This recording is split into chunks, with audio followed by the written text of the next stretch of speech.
Hannah Bussiere Kim's musical life started with classical piano, progressed to violin, and grew to include harp, electric guitar, bass, and drums.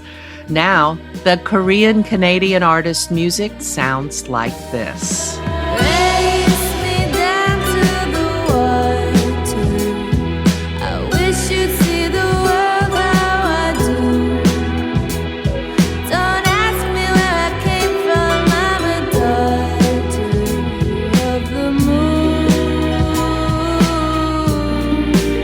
That's from Kim's debut album, Duality, which dropped earlier this month under her performing name, Luna Li. She joins us now from Toronto to talk about it. Welcome to the show. Hello, thank you for having me. So, to give our audience a little background here, during the pandemic, you went viral with these lovely musical interludes that you posted on social media. Playing all of the instruments from your bedroom. You called them your jams. How did that influence this first album? Yeah, it's been kind of an interesting trajectory with that because I've been working on this album for 4 years, actually, which feels like a very long time, especially in your early 20s. And the jams kind of came about halfway through that process. It's a big kind of span of the 4 years with the jams kind of sandwiched in the middle.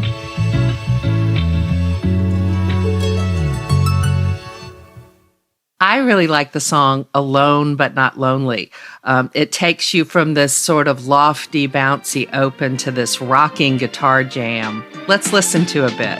Okay, great. Alone but not lonely, alone but not lonely, alone but not lonely, alone. Alone but not lonely, alone but not lonely, alone but not lonely, alone. To me, this song seems to speak to the pandemic experience because, so many of us had to find different ways to connect and maintain relationships. What's your story behind this song? It was actually so fitting that it was released during the pandemic because I actually wrote it pre-pandemic. I had just moved out of my parents' house for the very first time, got my own apartment, I had a couple of roommates, and they were basically never home, and we had so many cockroaches. We were downtown Toronto, and I was just feeling really lonely and sad just sitting in the apartment with all the cockroaches, and I decided to kind of just make a song to cheer myself up, and Alone But Not Lonely kind of became a mantra to me that I repeated to myself until it really became true.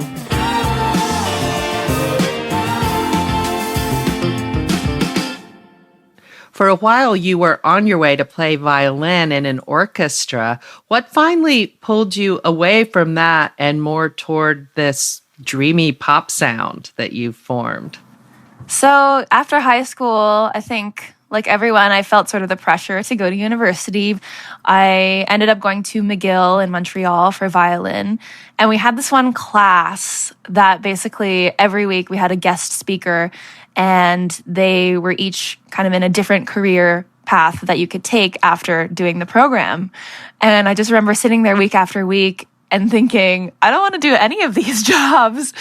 And around that time, I had also just really gotten more involved with the Toronto music scene and seeing my friends back home being a part of that. I just really wanted to start making my own music. So I dropped out after one semester, and with the support of my parents, which was really amazing, and my friends were supportive, and that made a huge difference. And I moved back to Toronto to kind of just start my own project.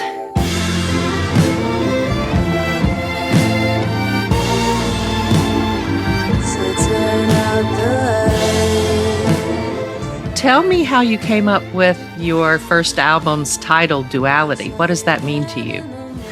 So the name Duality first came about when I was having a conversation with my producer, Brayden, and he noted that a lot of the songs on my album really didn't just have one theme or emotion.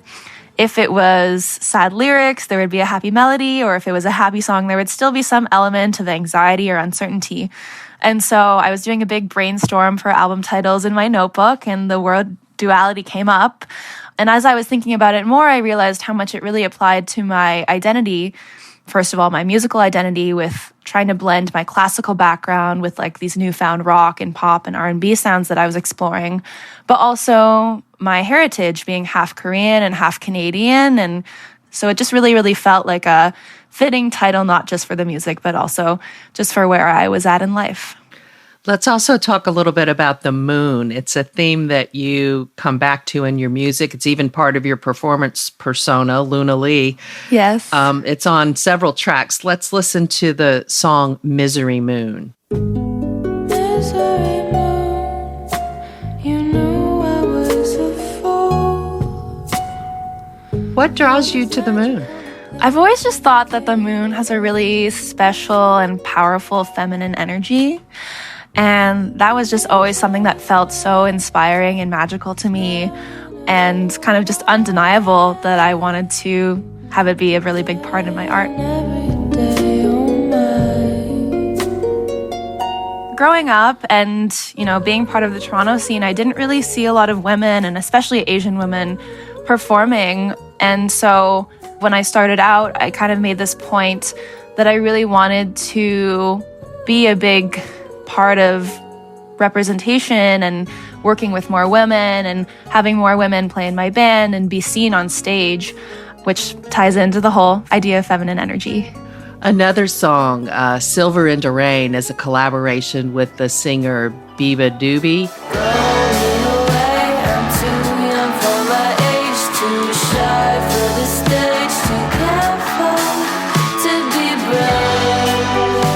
I'm too young for my age, too shy for the stage, too careful to be brave. What is this song about? Is this about sort of growing up?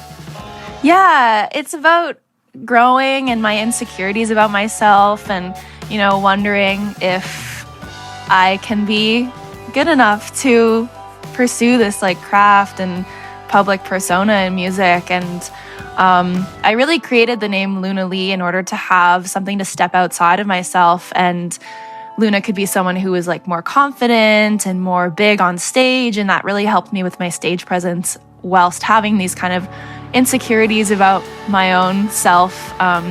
So that was a really big help. But I wrote that song when it was raining in Toronto for I think 10 days straight, and everything was wet. My shoes were soaked all week, and I was just really feeling down because of the rain, and that whole song came out of it.